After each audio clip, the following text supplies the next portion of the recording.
Work from home అనే కాన్సెప్ట్తో చాలా ఆఫీసెస్ ఇంటి నుంచి వర్క్ చేయమని చెప్తున్నాయి ఎంప్లాయీస్కి. ఇది నిజంగా ఒక ట్రిక్కీ సిచ్యుయేషన్. ఇప్పటివరకు ఏమీ ప్రిపేర్ అవ్వకుండా సడన్గా రోజు ఒక దినచర్య ప్రకారం ఆఫీస్కి వెళ్ళి వచ్చే వాళ్ళకి సడన్గా వర్క్ ఫ్రమ్ హోమ్ అంటే ఒక విధంగా కొంత వెసులుబాటు ఉన్నా కూడాను చాలామంది కొత్తలో తడబట్టడం, దినచర్య అనేది డిస్టర్బ్ అవ్వటం, సైకలాజికల్గా కూడా కొంత ప్రెషర్కి ఒత్తిడికి లోను కావటం అనేది ఉంటూ ఉంటుంది. సహజంగానే వర్క్ ఫ్రమ్ హోమ్ ఉన్న వాళ్ళకి కోవిడ్ సినారియో కాకుండా కూడా కొన్ని ఒత్తిళ్ళు ఉంటాయి. అంటే నేను వర్క్ చేస్తున్నానని మా ఎంప్లాయర్కి తెలుస్తుందో లేదో, నేను ఇంట్లో ఉన్నాను కాబట్టి ప్రొడక్టివిటీ తక్కువగా ఉంటుంది అని వారు అనుకుంటారేమో, ఇలాంటి కొన్ని మానసిక ఒత్తిళ్ళు సహజంగానే వర్క్ ఫ్రమ్ హోమ్ ఎంప్లాయీస్కి ఉంటాయి అనేది గతంలో స్టడీస్ ద్వారా తెలుస్తూ ఉంది. ఇక దానికి తోడు కోవిడ్-19 సినారియోలో ఇది ఇంకా యునిక్ సినారియో. వర్క్ ఫ్రమ్ హోమే కాకుండా ఇంట్లో ఫ్యామిలీ మెంబర్స్ అందరూ ఇంట్లో ఉండటం, బయటికి కనీసం వెళ్ళలేని పరిస్థితి, సైకలాజికల్గా స్ట్రెస్ అనేది ఇంకా ఎక్కువగా ఉంటుంది. ఇలాంటి సందర్భంలో మీరు కొన్ని టిప్స్ ఫాలో అయినట్లయితే ఆరోగ్యంగా ఉండవచ్చు. మొట్టమొదటిది, మీరు ఎప్పుడు లేసే సమయానికే లేవండి, ఎప్పుడు పడుకునే సమయానికి. దీని మూలంగా మీ circadian rhythm, day and night clock, body clock అనేది డిస్టర్బ్ అవ్వకుండా ఉంటుంది. పొద్దున సూర్యోదయం, సాయంత్రం సూర్యాస్తమయం వీలైనంత మటుకి అవుట్డోర్లో చూస్తానికి ప్రయత్నించండి. ఇది ఎందుకు అంటే, ఇది ఎప్పుడైతే మనకు సూర్యోదయం, సూర్యాస్తమయం అనేవి మన బాడీ రికార్డ్ చేసుకుంటుందో నిద్ర అనేది, స్లీప్ వేక్ సైకిల్ అనేది చక్కగా కంట్రోల్లో ఉంటుంది, డిస్టర్బ్ అవ్వకుండా ఉంటుంది. మీరు ఎప్పుడూ రెడీ అయినట్టే ఆఫీస్ టైంకి ఎలా అయితే వర్క్ మొదలు పెట్టుకుంటారో అదే టైంకి మొదలు పెట్టండి, అదే టైంకి క్లోజ్ చేయండి. ఇంట్లోనే ఉన్నాం కదా, లేట్గా లాగిన్ అవుదాము, లేట్గా వర్క్ చేద్దాము అనేది కనుక ఉన్నట్టయితే మీ డిసిప్లిన్ అనేది పూర్తిగా పోతుంది. దీని మూలంగా పని స్లో అవటం తప్ప పెద్ద ప్రయోజనం ఉండదు. డే టైం నిద్రపోవటం, రెస్ట్ తీసుకోవటం అనేది వీలైనంత మటుకి మీ వర్క్లో ఉన్నదానికి సింక్లో ఉండండి తప్ప ఇలాంటి కొత్త హ్యాబిట్స్ అనేవి అలవర్చుకోకుండా ఉండండి. మీరు కనుక కంప్యూటర్ జాబ్ అది చేసినట్లయితే అట్లీస్ట్ ఆఫీస్లో మీరు కొంచెం అటు ఇటు తిరగటం, కొలీగ్స్తో మాట్లాడటం చేస్తుంటారు కాబట్టి ఇంట్లో కూడా కనీసం మధ్య మధ్యలో ఒక అరగంటకైనా స్ట్రెచ్చింగ్ చేసుకోవటం, స్మాల్ వాటర్ బ్రేక్స్ తీసుకోవటం, అనుకున్న సమయానికే లంచ్ తీసుకోవటం, అంతే తప్ప లేట్గా తినటం లేదా ఎర్లీగా తినటం, డైట్ డిస్టర్బ్ చేసుకోవటం ఇలాంటివి చేయవద్దు. మీరు ఆఫీస్లో ఉంటే ఎలా కొలీగ్స్తో ఇంటరాక్ట్ అవుతారో ఇప్పుడు మీరు ఫిజికల్గా కలవలేకపోయినా కూడా వర్చువల్ మీటింగ్స్ పెట్టుకోవచ్చు. వీడియో సెషన్స్, వర్క్ గురించి ఎంత చేశారు, ఏం చేస్తున్నారు అనేది సింకప్లో ఉండటం మూలంగా కొంతవరకు మిస్అండర్స్టాండింగ్స్ అవాయిడ్ చేయవచ్చు. అలాగే వర్క్ ప్రొడక్టివిటీ కూడా పెరుగుతుంది.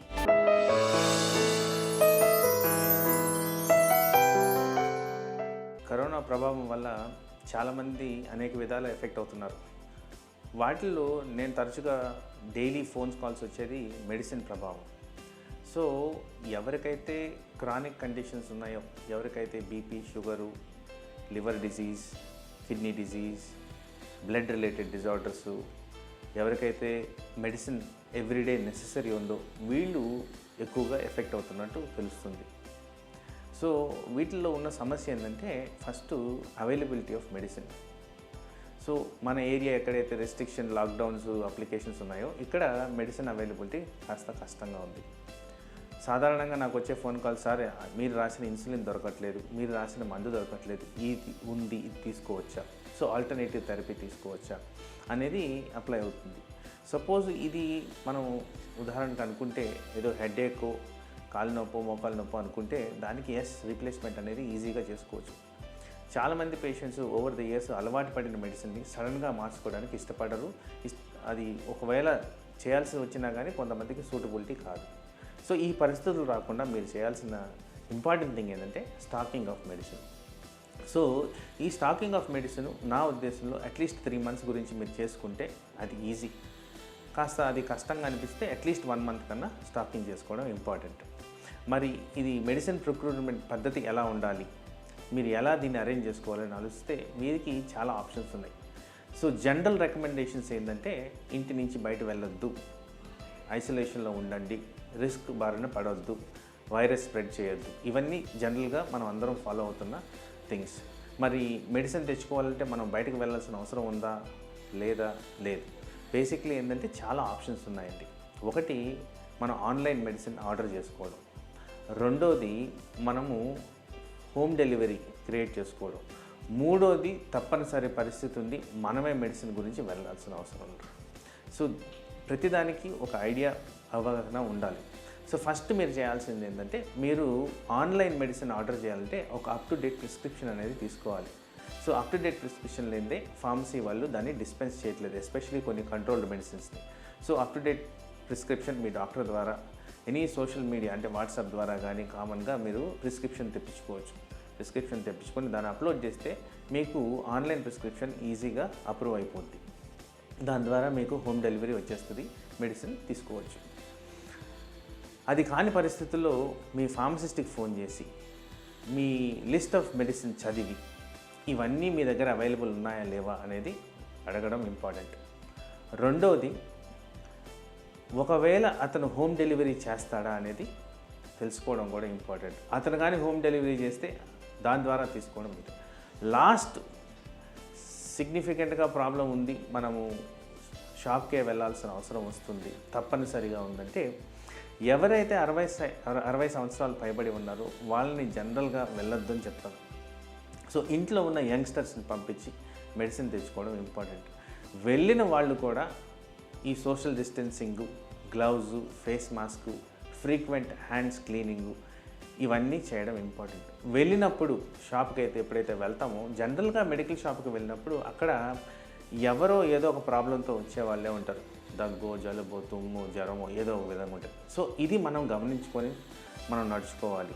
సోషల్ డిస్టెన్సింగే కాకుండా ఒకవేళ అలాంటి పర్సన్ మీకు కంటపడితే మీరు కొద్దిగా డిస్టెన్స్, అంతకన్నా ఎక్కువ డిస్టెన్స్ మెయింటైన్ చేస్తూ వీలైతే కొద్దిగా లేట్గా ఆ షాపుకి వెళ్ళడం జరిగితే మీకు బెస్ట్.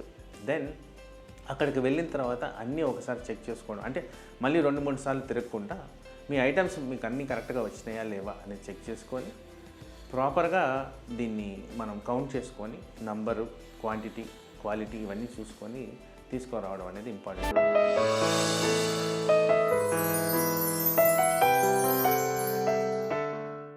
కోవిడ్-19 గురించి మనం చర్చిస్తున్న సందర్భంలో మనకి తెలియాల్సినటువంటి ఒక ఆసక్తికరమైన విషయం ఏంటంటే పీరియడ్ ఆఫ్ ఇన్ఫెక్టివిటీ అంటాం మనం. పీరియడ్ ఆఫ్ ఇన్ఫెక్టివిటీ అంటే ఆ వైరస్కి ఎక్స్పోజ్ అయినటువంటి సదరు వ్యక్తి ఎప్పటి నుంచి పక్క వాళ్ళకి ఆ వైరస్ని ట్రాన్స్మిట్ చేయగలుగుతాడు అనే అంశం పైన అనేకమైనటువంటి ఎక్స్పెరిమెంట్స్ జరుగుతున్నాయి, అంటే అనేకమైనటువంటి స్టడీస్, రీసెర్చ్ జరుగుతున్నాయి. అయితే ఈ రీసెర్చెస్లో 2 రకాలు, అంటే మనుషుల మీద జరుగుతున్నటువంటి, పేషెంట్స్ మీద మనకు వస్తున్నటువంటి అవగాహన డిఫరెంట్ స్టడీస్ ద్వారా, అలానే జంతువులపై చేస్తున్నటువంటి ఎక్స్పెరిమెంట్స్. వీటి ద్వారా కొన్ని ఆసక్తికరమైనటువంటి అలానే ఆలోచింపజేసేటువంటి విషయాలు కూడా మనకు తెలుస్తున్నాయి. దీంట్లో ఒకటి ఏంటంటే కనీసం 5% మందిలో ఏసిమ్టమాటిక్గా ఉంటున్నారు, అంటే వాళ్ళలో ఇన్ఫెక్షన్ ఉన్నప్పటికీ ఇన్ఫెక్షన్ తాలూకు ఎటువంటి సిమ్టమ్స్ వాళ్ళలో ఉండట్లేదు. ఎట్ ద సేమ్ టైం వాళ్ళలో వైరస్ అనేది ఉంటుంది, వాళ్ళ నుంచి పక్క వాళ్ళకి వచ్చేటువంటి అవకాశం అనేది ఒకటి ఉంటుంది. ఇది మొదటి అంశం. రెండో అంశానికి వస్తే ఇన్ఫెక్షన్ వచ్చిన వాళ్ళలో, సిమ్టమ్స్ వచ్చిన వాళ్ళలో, సిమ్టమ్స్ అంటే ముఖ్యంగా మనం చూస్తున్నటువంటి సిమ్టమ్స్ ఏంటంటే అంటే జ్వరము, జలుబు, దగ్గు, పొడి దగ్గు, ముఖ్యంగా ఒళ్ళు నొప్పులు, నిస్సత్తువ, నీరసము, విరోచనాలు, ఇవి మనం కామన్గా చూస్తున్నటువంటి ఆయాసం. బాగా తీవ్రంగా ఉంటే కనుక ఆయాసము, ఊపిరి తీసుకోవడానికి, శ్వాస తీసుకోవడానికి తీవ్రమైనటువంటి ఇబ్బంది, ఈ సిమ్టమ్స్ మనం చూస్తున్నాం. జనరల్గా మనకున్నటువంటి అవగాహన ఏంటంటే ఇన్ఫెక్షన్ వచ్చిన తర్వాత 2 లేదా 3 రోజుల్లో అప్ టు 5 రోజుల వరకు జ్వరం ఎక్కువగా స్టార్ట్ అవ్వటము, జ్వరం స్టార్ట్ అయినటువంటి 2వ వారానికి సిమ్టమ్స్ అనేది బాగా పెరగటము, ఇది మనం జనరల్గా చూస్తున్నటువంటి ట్రెండ్. అలానే ఇన్ఫెక్టివిటీ గురించి కనుక మనం మాట్లాడుకుంటే జ్వరం వచ్చిన దగ్గర నుంచి మ్యాక్సిమం ఇన్ఫెక్టివిటీ ఉండటం, అంటే సిమ్టమ్స్ మొదలైనప్పుడు మ్యాక్సిమం వాళ్ళ నుంచి పక్క వాళ్ళకి వచ్చే అవకాశాలు ఎక్కువగా ఉండటము, ఆ ఇన్ఫెక్టివిటీ అనేది కనీసం జ్వరం తగ్గి పూర్తిగా తగ్గి అన్ని సిమ్టమ్స్ తగ్గిన తర్వాత వారం వరకు కూడా ఉండే పాసిబిలిటీ ఉందని మనం వింటున్నాం. సో జనరల్గా గైడ్లైన్ ఏంటంటే 2 వారాల వరకు కూడా జ్వరం వచ్చి తగ్గిన తర్వాత 2 వారాల వరకు కూడా క్వారంటైనింగ్ అనేది ఇంటర్నేషనల్గా ఫాలో అవుతున్నారు. అయితే ఇప్పుడు వెలుగులోకి వస్తున్నటువంటి ఒక అంశం ఏంటంటే ఎటువంటి సిమ్టమ్స్ లేకుండా ఉన్న ఫేజ్లో కూడా, అంటే జ్వరం రావడానికి ఇంకా 1-2 రోజుల ముందటి నుంచే కూడా వైరల్ ట్రాన్స్మిషన్ జరుగుతోంది అనేటువంటి విషయాన్ని డిఫరెంట్ అధ్యయనాలు మనకు చెప్తున్నాయి. ఇదే యానిమల్ ఎక్స్పెరిమెంట్స్లో కూడా, మంకీస్లో కానివ్వండి, వేరే యానిమల్ మోడల్స్లో ట్రై చేసినప్పుడు కూడా సిమ్టమ్స్ వచ్చే కంటే ముందరే వాటిల్లో నుంచి వైరస్ వెలువడుతోందని, దాని ద్వారా ఒకరి నుంచి ఒకరికి పెరిగే ఛాన్సెస్, అంటే సంక్రమించేటువంటి ఛాన్సెస్ ఉంటున్నాయనే అంశాన్ని వాళ్ళు మనకి ఇన్ఫార్మ్ చేస్తున్నారు. దీనివలన మనకి ఇంప్లికేషన్స్ ఏంటంటే, మన దేశంలో మనం చూస్తున్నటువంటి సందర్భాల్లో జనరల్గా మన దేశంలో, మన రాష్ట్రాల్లో, ముఖ్యంగా తెలుగు రాష్ట్రాల్లో మైల్డ్ ఇన్ఫెక్షన్ శాతం ఎక్కువగా ఉంటుంది కంపేర్ టు ఇటలీ కానివ్వండి, అమెరికా కానివ్వండి. వాళ్ళతో కంపేర్ చేస్తే ఖచ్చితంగా మన దగ్గర మైల్డ్ ఇన్ఫెక్షన్స్ ఎక్కువగా ఉంటున్నాయి. మన దగ్గర ఏసిమ్టమాటిక్ వాళ్ళు ఎంతమంది ఉంటున్నారు అనేటువంటి అంచనాలు మన దగ్గర లేవు. అంటే జ్వరమే రాకుండా ఎంతమందికి ఇన్ఫెక్షన్ అనేటువంటి అంచనాలు మనకి లేవు. సో ఇటువంటి సందర్భంలో కమ్యూనిటీ స్ప్రెడ్ అయ్యే ఛాన్సెస్ ఎక్కువగా ఉంటుంది.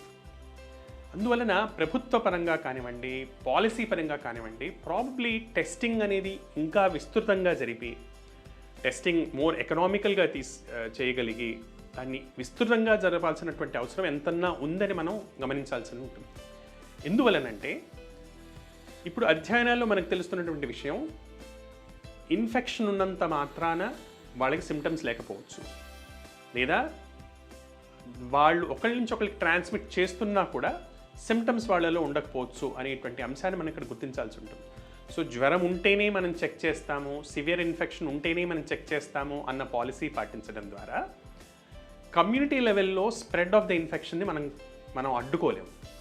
రెండవది, ఇప్పుడు మనం ఋతుసంధిలో ఉన్నాం, అంటే ఎండాకాలం అయిపోయి వర్షాకాలం రాబోతున్నటువంటి సమయంలో ఉన్నాం కాబట్టి, వర్షాకాలంలో ఈ వైరస్ ఎలా బిహేవ్ చేస్తుందో మనకు ఐడియా లేదు కాబట్టి, జనరల్గా రెస్పిరేటరీ ఇన్ఫెక్షన్స్ ఎక్కువగా సివియర్గా ఉంటాయి కాబట్టి మనకు ఒక డేటాబేస్ అనేది ఉండాల్సిన అవసరం ఎంతన్నా ఉంది. అంటే ఈ వైరస్ యొక్క వ్యాప్తి ఎంత ఉంది అనేటువంటి అవగాహన ఉండాల్సిన అవసరం ఉంది. కాబట్టి ప్రభుత్వ పరంగా అగ్రెసివ్ టెస్టింగ్ చేయాల్సిన అవసరము ప్రాబబ్లీ ఇదేమో అని మనం అనుకోవచ్చు. ఎట్ ద సేమ్ టైం మామూలుగా కూడా ఒక నార్మల్ పౌరుడు తెలుసుకోవాల్సిన విషయం ఏంటంటే, బికాస్ ఇది మైల్డ్ ఇన్ఫెక్షను లేదా ఏసిమ్టమాటిక్గా ఉన్నా ఒకరి నుంచి ఒకరికి ట్రాన్స్మిట్ అవుతుంది కాబట్టి, దీంతో సహజీవనం మనం నేర్చుకోవాల్సిన అందరూ అర్థం చేసుకుంటున్నారు. కాబట్టి హెల్తీ హైజీనిక్ ప్రాక్టీసెస్, అంటే దగ్గినప్పుడు కానివ్వండి, తుమ్మినప్పుడు కానివ్వండి, అంటే ఓపెన్గా దగ్గకుండా, ఓపెన్గా తుమ్మకుండా, మోచేయిని కానివ్వండి, టిష్యూ పేపర్ని కానివ్వండి, 6 సార్లు మడిచినటువంటి హ్యాండ్ కర్చీఫ్ని కానివ్వండి పెట్టుకోవటము, చేతులు శుభ్రంగా పరిశుభ్రంగా కడుక్కోవటము, ప్రతిసారి మన ఫేస్ని, నోస్ని టచ్ చేసిన తర్వాత ఖచ్చితంగా చేతుల్ని కడుక్కోవటము, సరైనటువంటి లైఫ్ స్టైల్ని పాటించటము, టైంకి భోజనం చేయటము, టైంకి పడుకోవటము, బ్యాలెన్స్డ్ డైట్ తినటము, ఎక్స్ట్రీమ్ డైట్స్కి వెళ్ళకపోవటము, ప్రశాంతంగా ఉండటము, ఆందోళన అనవసరంగా పడకుండా తగ్గించుకోవటము, ఇవన్నీ కూడా చాలా చాలా ఇంపార్టెంట్ విషయాలుగా మనం పరిగణించాల్సి వస్తుంది. అండ్ ఇది ఏ 1 నెలకు పాటించాలనో 2 నెలలకు పాటించాలనో కాకుండా, నార్మల్గా దగ్గేటప్పుడు అందరూ పాటించాల్సినటువంటి ఎటికెట్ కానివ్వండి, ఒంట్లో నలతగా ఉంది, జ్వరం వచ్చేటట్టు అనిపిస్తోంది, అప్పటి నుంచే కూడా మనం ప్రికాషన్ తీసుకొని మిగతా వాళ్ళు కొంచెం దూరంగా ఉండటం, సోషల్ డిస్టెన్సింగ్ పాటించటము, జ్వరం వచ్చేటువంటి లక్షణాలు కనిపిస్తే కనుక ఐసోలేషన్ పాటించటము, సెల్ఫ్ ఐసోలేషన్ పాటించటము, ఇవి కూడా మనం సీరియస్గా తీసుకోవాల్సిన అవసరం ఉంటుంది. ఈ వైరస్ యొక్క వ్యాప్తి చాలా సైలెంట్గా ఉండటం వలన, ఏసిమ్టమాటిక్గా కూడా ఉండటం వలన, ఇంతకుముందు మనం అనుకున్నట్టు ముఖ్యంగా బయటికి వెళ్ళేటువంటి వాళ్ళు ఎటువంటి చిన్న రీజన్కి బయటికి వెళ్ళినా, ఫస్ట్ ఆఫ్ ఆల్ బయటికి వెళ్ళడం తగ్గించుకోవటం, అనవసరంగా బయట తిరిగేది తగ్గించుకోవటం, బయటికి వెళ్ళటం అత్యవసరమైనటువంటి సందర్భాల్లో మాస్క్ కానీ లేదా ఫేస్ క్లాత్ కానీ, దానికంటే ఫేస్ని 3 కవర్స్తో కవర్ చేసేటువంటి ఏదన్నా కవరింగ్ కానీ కంపల్సరీగా ధరించటం, సోషల్ డిస్టెన్సింగ్ మెయింటైన్ చేయటం, ఎటువంటి సందర్భాల్లో కూడా గుమికూడి ఒకే లారీలో చాలామంది, ఒకే వెహికల్లో చాలామంది గుమికూడి వెళ్ళటం కానివ్వండి, ఒకే పరిసరాల్లో ఒకళ్ళ మీద ఒకళ్ళు పడుతూ ఉండటం కానివ్వండి, రద్దీ ప్రదేశాల్లో అందరూ గుమికూడి ఉండటం కానివ్వండి, రిలీజియస్ పర్పసెస్ కోసం కానివ్వండి, ఫంక్షన్స్లో కానివ్వండి, అందరూ బాగా గుమికూడటం లాంటివి ఖచ్చితంగా అవాయిడ్ చేస్తూ, వచ్చేది వర్షాకాలం కాబట్టి ఒకళ్ళ నుంచి ఒకళ్ళ కనీసం 2 మీటర్ల డిస్టెన్స్ కానీ, కనీసం 6 ఫీట్ల డిస్టెన్స్ కానీ మెయింటైన్ చేస్తూ ఉండటము, అలానే తమ ఇమ్యూనిటీని వాళ్ళు మెయింటైన్ చేసుకోవడానికి సరైన సమయంలో ఆహారం, సరైన సమయంలో తగినంత నిద్ర, తగినంత విశ్రాంతి, బ్యాలెన్స్డ్ డైట్, లైట్ ఎక్సర్సైజ్ అనేది అందరూ కూడా ఖచ్చితంగా పాటించాల్సినటువంటి జాగ్రత్తలు. దీని వలన మనం మన దేశాన్ని, మనల్ని, మన కుటుంబాన్ని కూడా కరోనా, సార్స్ కోవి లాంటి వైరసెస్ బారిన పడకుండా మనం, లేదా దాని వ్యాప్తిని తగ్గించడానికి మన వంతు కృషి మనం చేయొచ్చు.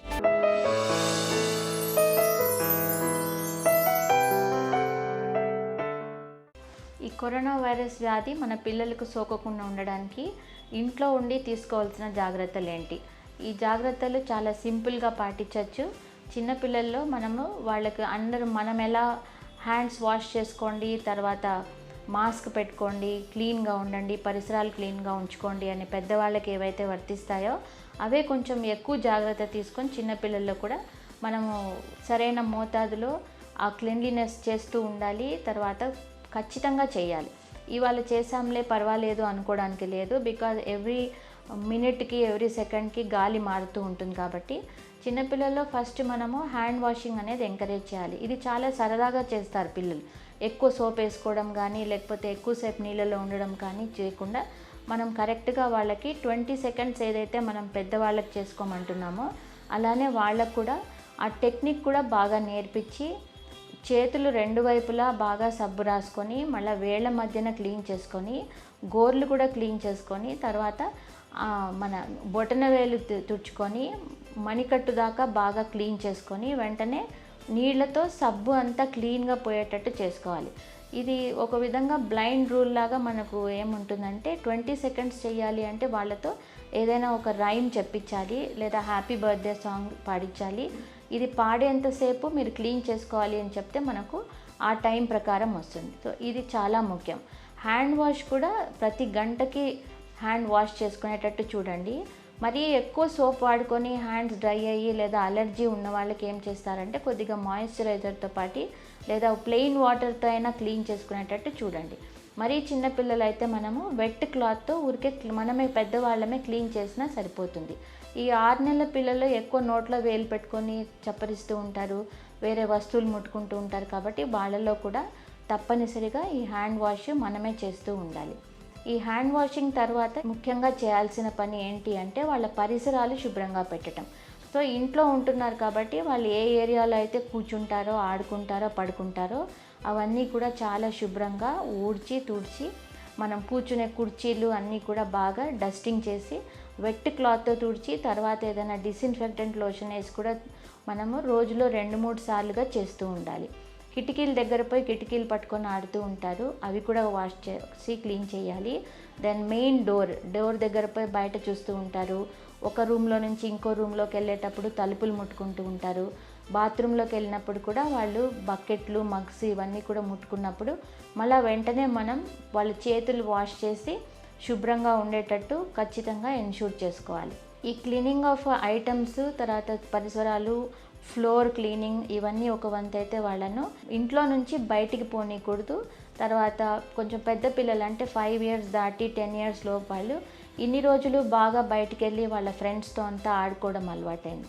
ఇక్కడ చాలా జాగ్రత్తగా తీసుకోవాల్సింది ఏమంటే మళ్ళీ మానసికంగా వాళ్ళు డిప్రెషన్కు లోన్ కాకుండా మనం వాళ్ళని పర్సన్ టు పర్సన్ కలవలేరు, కానీ ఏదైనా ఫోన్ ద్వారా కానీ లేదా వేరే ఏదైనా వాళ్ళకి ఫొటోస్ చూపించడం కానీ అట్లా చేయడం కూడా ఈ రోజుల్లో చాలా ఇంపార్టెంట్ అని కొన్ని సైకలాజికల్ అనాలిసిస్ చేసే వాళ్ళు కూడా కనిపెట్టారు. మార్కెట్కి ఎస్పెషల్లీ మదర్ ఫాదర్ బయటకు వెళ్ళేటప్పుడు మేము కూడా వస్తామని వెంటపడవచ్చు. అప్పుడు మనం బయటికి తీసుకెళ్లే ముందు ఈ పిల్లల్ని 2 ఏళ్ల లోపల పిల్లలకి మాస్క్ ధరించడం కూడా కష్టము. సో వీళ్ళని అవాయిడ్ చేస్తే బెటర్. తప్పనిసరిగా తీసుకెళ్లాల్సి వస్తే మాత్రం కొంచెం కంఫర్టబుల్గా ఉండే మాస్క్, పల్చటి గుడ్డతో చేసి ఉండాలి, స్పేస్ బాగా ఉండాలి. మరీ మూతికి గట్టిగా కట్టేస్తే వాళ్ళకు ఒక్కోసారి ఊపిరందక హైపాక్సియా వచ్చే ప్రమాదం కూడా ఉంటుంది. ఎక్కడైనా మనము వాళ్ళకి వేరే ఇతర సమస్యలు వచ్చి హాస్పిటల్కి వెళ్ళాల్సి వస్తే కూడా ఈ తప్పనిసరిగా మాస్కులు వేసి తీసుకెళ్ళాలి.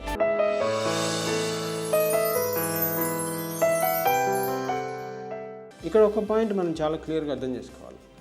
సోషల్ డిస్టెన్సింగ్ అని చెప్పి పబ్లిక్ అండర్స్టాండ్ అయ్యడానికి చెప్పారు. అంటే ఫిజికల్గా డిస్టెన్స్ ఉండండి. ఎందుకు చెప్పాల్సి వచ్చిందంటే ఈ వైరస్ హైలీ కంటేజియస్.